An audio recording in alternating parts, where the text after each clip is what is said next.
In the 2012 edition of the Tough One, Great Britain's Graham Jarvis dominated the competition to win his second race in a row here in southern England. This began an unbelievable streak of victories that saw him crowned the world's best hard-enduro rider at the end of the year. With the season anew, he comes to T1 with the chance to pull a hat trick and continue on his way to another world #1 ranking. But it won't be easy, as the first event of the year defies the meaning of the word tough. Hi, I'm Steve Ireland and welcome to the Tough One. This is the Tough One, a hard-enduro battle royale that takes place inside a massive rock quarry. The competitors will race for 3 straight hours on a 4-mile course against muddy, rocky terrain, man-made obstacles, and miserable English weather conditions. It's hard. It wears you down. You've got to be fit. You're riding for so long and it's gnarly terrain. It's cold, it's wet, it's damp. It's the first race of the 2013 hard-enduro season, and the competition promises to be fierce. I think definitely to go away with a win will put you on a massive high for the rest of the year. Many will try, but only one will be the tough one. Now, let the battle at the Nantmar Quarry begin.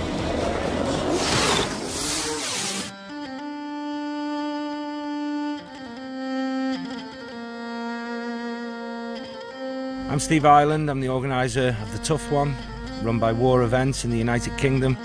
We're at Nantmar Quarry in Shropshire. Tough One's a multi-lap hare scramble.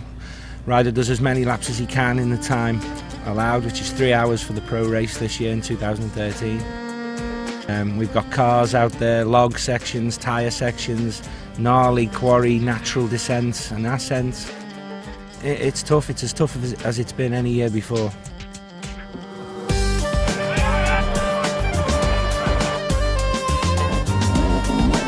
Different to all the other races, it's multiple laps, so after a few laps the riders learn the track. It's a lot more intense. You've got trying to pass other riders, so it's a bit more unpredictable. It's a big race, this one. It's the start of the year and everyone's coming out wanting to make a big impact. It's got everything. It's got your muddy climbs, your rocks, your very slippery rocks, your fast tracks, fields. The Tough One is the tough one. It's a long, gruelling, hard lap. We've heard from our very clever weatherman that tomorrow morning there is a dusting of snow on the way, and we are going to get it. Bit worrying, but also we'll add an extra bit of flavour to the event, I'm sure. As the race is set to begin, Mother Nature steps up and throws a curveball. Well, you can always rely on the British weather for a surprise, can't you? So this should sort the foreigners out, I think. The start at the Tough One is truly unique and different from all other hard enduro races. Please, on the first lap, take it easy, find your lines, don't go smashing into rocks and ruining your day. It's like a Le Mans style start, so everybody stands on the line, barging and shuffling. You usually get an elbow in the face and everybody's chit-chatting early on, which is friendly, and then all of a sudden, as soon as Steve Ireland steps up with his flag in hand, the mood changes.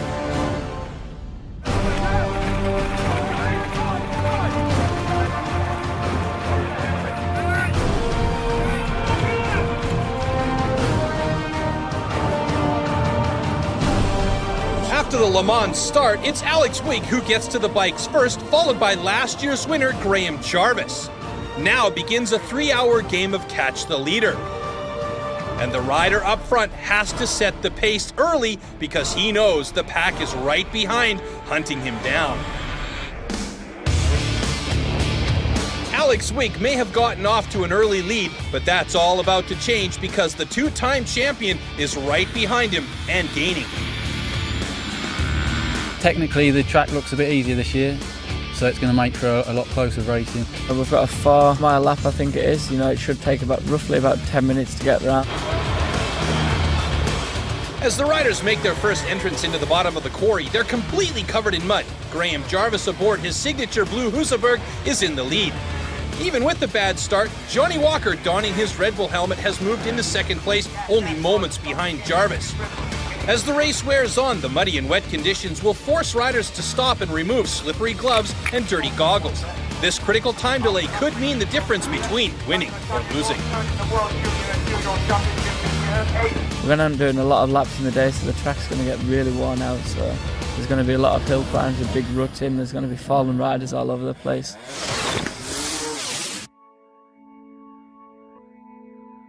The telling sign of any success. The list this year has just been stunning. You know, they are coming from Italy, France. There's some top trials riders in there as well. The Hemingways have now gone over to the Extreme Beta team. Paul Bolton, he's always there or thereabouts. Wayne Braybrook's back. It's just really exciting. Yeah, the last 2 years I've had a bit of an easy run. I'm sure this year's going to be more difficult. The riders have been training a lot harder. This year the field is loaded with top names. Not only is the world's #1 rider here, but he's joined forces with a new team. It's the Husaberg Extreme team with Xavi Galindo, Alfredo Gomez and myself. We've all been riding Husabergs for the last few years, so it sort of made sense to bring the team together. Graham Jarvis, where to start with him is all aspects of his riding is perfect. He is the man to beat. Johnny Walker, he's a fantastic little rider. He's going to be pushing Graham all the way. He's got so much talent. When you watch him on a bike, he's a pleasure to watch, and you can see how happy he is riding. So I think him and Graham will be very close. Yeah, obviously it'll be a massive thing, you know, to beat Graham first race of the year, you know. So I'll go out there and I'll do my best, and if I beat him, I beat him. If I don't, I don't. Yeah, I think all the UK riders are going to be trying hard to impress the home crowd. So they've got like obviously Paul Bolton, Johnny Walker, Hemingways. It's a new team this year. We're with the Beta Extreme Enduro team, which we're super excited about. It's the first time in our Extreme Enduro career since 2009 that we've got a fully supported team and a good backup. While many will be cheering on their local favourites, a first-timer could spoil the party, just like he did less than 2 months ago by beating Graham Jarvis at the Roof of Africa. I'm excited to see Wade Young. I mean, when I saw the coverage on the internet and a new name had won the Roof of Africa, I was like, wow, I hope this guy comes to our race. And within a couple of weeks I had the email he was coming. Yeah, it's my first time. I've only really heard about it, say, after the Roof. Been training hard and preparing for it, so hoping to do my best. Yeah, it's good to have Wade Young here from South Africa, you know. It's different to what he's going to be riding at home, so, you know, it'll definitely challenge him, and we'll see how he does. Yeah, Wade Young's riding, so it'd be nice to... he's on my own terrain here, so hopefully he's going to find it a bit of a shock, but he's a good rider, he's fast, so I'm sure he's going to adapt really quick and be somewhere near the top. This is at their home race, so it's a completely new race. Graham Jarvis is a really good rider, and so is Johnny Walker, so yeah, very excited, can't wait.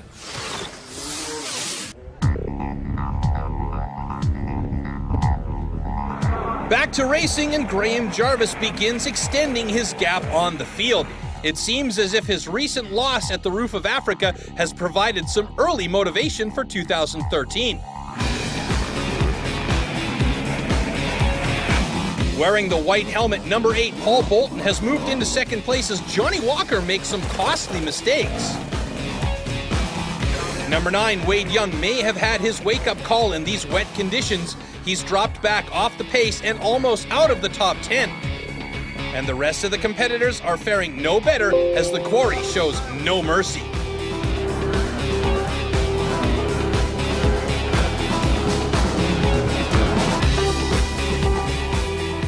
Having worked his way into second place, now it's Paul Bolton who runs into problems. He's forced to shed his drenched gloves for some dry ones while watching Johnny Walker pass him by.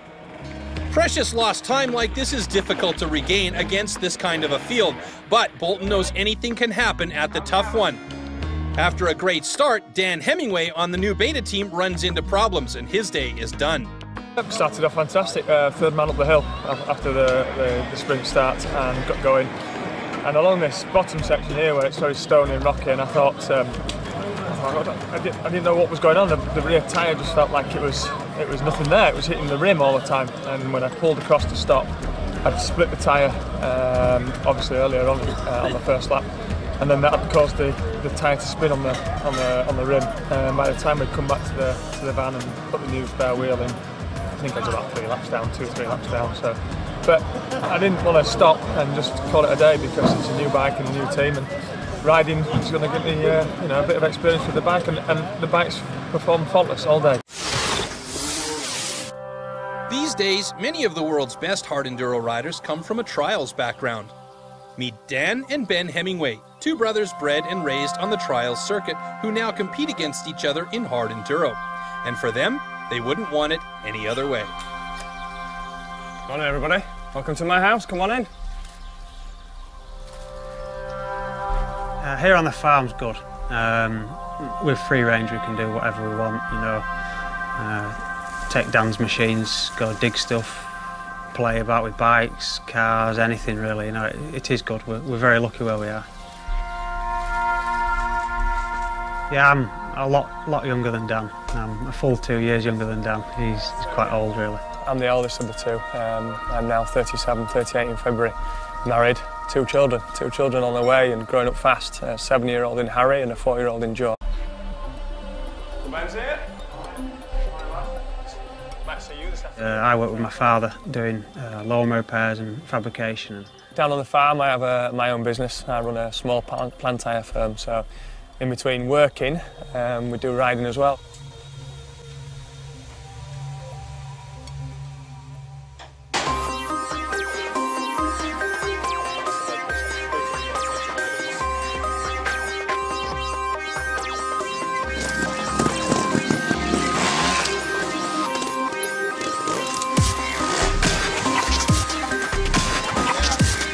I've been competing since I was 8 years old. I'm now 35, so quite a long time. I did 10 years of the World Trial Championships. We were getting some good results, you know, we were getting good results in the European Championships, but I could see that we could go further if we had a man helping. And because we couldn't afford it, and Ben had got a couple more better results than me, I decided to take a back step off that and said to Ben, right, I'll concentrate on your riding and we'll do this as a team. And then now we've started this extreme enduro, which I must say I love just as much as the trial.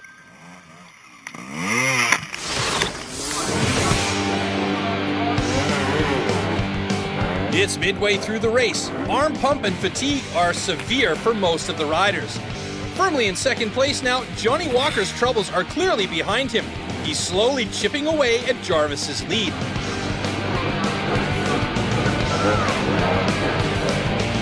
Even with all of his trial skills, Ben Hemingway needs to pick up the pace. He wants to better his result from a year ago. Wayne Braybrook with bib number 2 is a tough one veteran. The runner-up in 2012 can never be counted out, even if he's out of the top 5. Yeah, I mean, I've been very lucky to have a great deal of success at the Tough One. Every time I've ridden, I've been on the podium. It gets harder for me every year. I mean, I'm turning 43 this year, so clearly it gets harder. The body's just not as capable as it used to be, but my mind's still ready and I still enjoy it, and that's what it's about.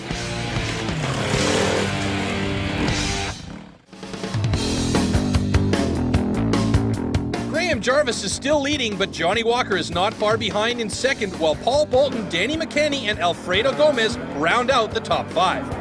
As more and more riders complete each lap, the course is getting worse and worse. Case in point, welcome to a section called Root of All Evil. It's a 60-degree ascent, but a deep rut and a massive tree root makes this hill nearly unrideable, and the fans love it.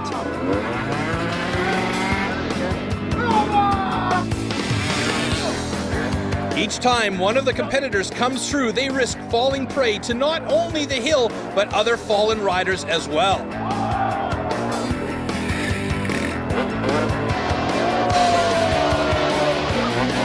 But for the top guys, it isn't too bad. Their mix of trial skills make the impossible look possible.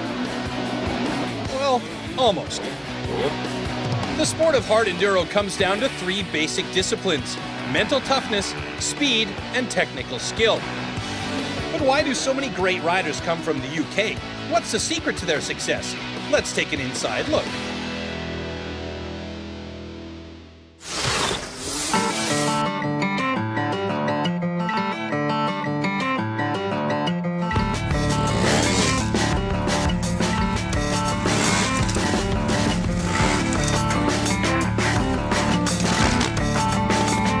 Transition from trials to extreme enduros is quite smooth really, because the technical side is already there, which is a big help in extreme enduro.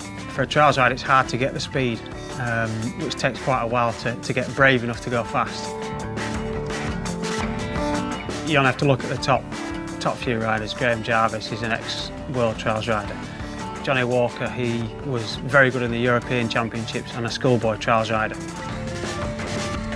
I crossed over from trials fairly easy. Took a bit of adapting to the speed aspect of enduros, but you can adapt a lot of the skills from trials. I think it gives you clutch control, throttle control, finding grip, looking for lines. It all comes from the trials, and you can adapt it to the enduro scene. You know, it's quite an easy crossover because you've got that balance, you've got the control when you come to the rocks and the logs and that. And I think it's a lot harder coming from motocross because you don't have that clutch control. You know, you're just riding like real hard all the time. You don't have the control on how to hit stuff, and that's from trials to enduro. You know, it's an easier step from motocross to enduro. There are a lot more ex-trials riders come from Britain that are doing really well in the extreme enduro thing. I think mainly because of the training conditions that they have from trials here is quite extreme. Trials is definitely known for being English. It's more of a gentleman's sport. Just the UK trial scene seems to set people up ideally for the extreme enduros.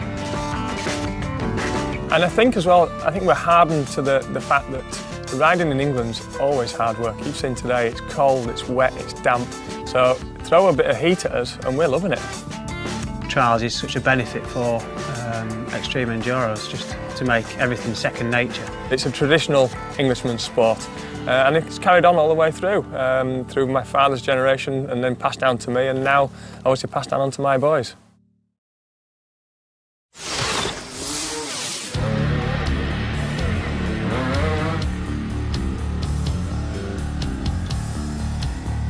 It's 2 p.m. The race is usually over by now, not this year. Steve Ireland decided to add one more hour to see who has what it takes to go the distance.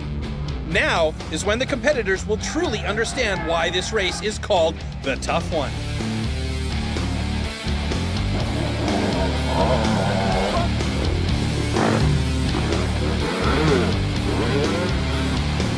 Number 7, Johnny Walker is falling further behind Graham Jarvis. Fatigue has set in and the mental mistakes are piling up.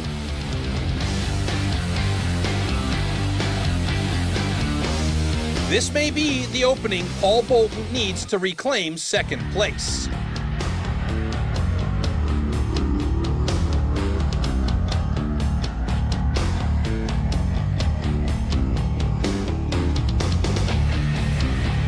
Meanwhile, British motocross rider Danny McCanney is quietly catching up to the lead group.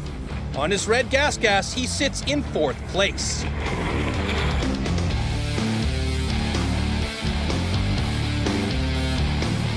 With his brother already out of the race, Ben Hemingway continues to chase Alfredo Gomez for that top 5 spot. But the Husaberg Extreme Team rider is holding strong. And while all this is going on behind him, bib number 1, Graham Jarvis, keeps extending his lead. The silent assassin is poised for a three-peat. Earlier in the week, the top pros got together for their last bit of training before the Tough One. And it was a chance to show off for the cameras. It was a good day and an important day for us. You know, we have to all get together and or ride as a bit of a pack. You know, you get a gauge. Nobody's going to show 100% their cards, especially Graham. Yeah, today we went out, just a group of friends, and had a laugh. It was a bit of competition, but main thing was just to have fun. When you go practicing, you usually you try to do lap times and that and get your speed, whereas you could go there, you could just do some big step ups, you know, and just ride around and have fun.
Graham Jarvis can feel it now. His gap over Walker is well over 5 minutes and a half lap, and he still attacks this course as if he's fighting from second place.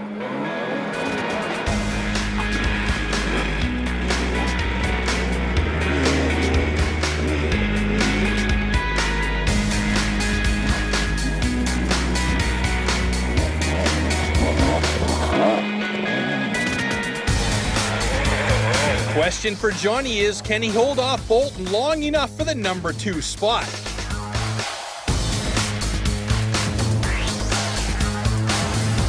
Then all of a sudden, Paul Bolton has a breakdown. But it's not the motorcycle, it's the man. He has succumbed to the physical exhaustion and can barely stay on the bike.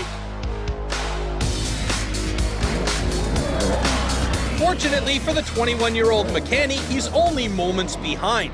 Now he's in the right place at the right time.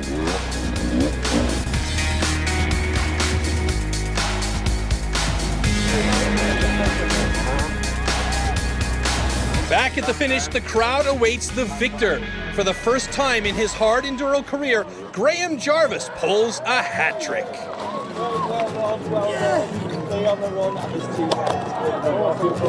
Well done. Listen, they've got to... Yeah, I was really pleased with the start. It just helped. I kept my gloves clean, my goggles fairly clean, and pulled out in front, but I just tried to just keep a safe pace them early few laps, riding with a few other riders, and then I was quite surprised how I pulled away. Once my arm pump went off, I just really pushed hard, and yeah, it's a fantastic feeling when you're in the same sentence as David Knight. It's got to be good.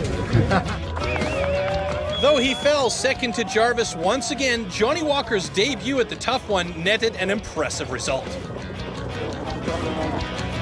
Yeah, I'm happy with second. I didn't get the best of start, but you know, it's racing in it. There's nothing I can do about it. So, you know, fair play to Graham. You know, he's obviously raced really well to get a good lead, and it's the way racing goes. But the biggest surprise today would be Danny McCanney, who never gave up. He earns the last spot on the podium in third. Feels amazing. I didn't expect to be anywhere near the podium, to be honest. Top 10 would have done me fine. It's not my type of event, but I worked hard the whole race and caught up with Paul, so to be third, it's just amazing for me. Steve Island, you are horrible. Right. I just hit a flipping low and I couldn't get out of it, and I was just going. I must have crashed like 5 times on one lap, on like third from the end, and that was it. Finish. I'm happy with 4th, it'll do. Ben Hemingway earns a respectable 6th place, while the rookie Wade Young is just shy of a top 10 in 12th. This battle to get into at the beginning, a battle of arm pump and whatnot, but it's no excuses. I did my best, I pushed my hardest. I don't think I could have gone faster than I did. The winner of the top one for the 3rd year in this session. With the first race of the season in the books, it won't be long until the guys are back in action. Next race, Hell's Gate. And the official results? Graham Jarvis makes it 3 in a row, beating out the 2 21-year-olds. It's an all-British lineup in the top 3 for the unofficial world ranking, but the season has only just started. With hard-enduro being so physically and mentally demanding, it's anybody's game, and the race is still wide open. I'm Troy Mannering saying thanks for joining us. Keep the rubber side down, and see you next time on Hard-Enduro.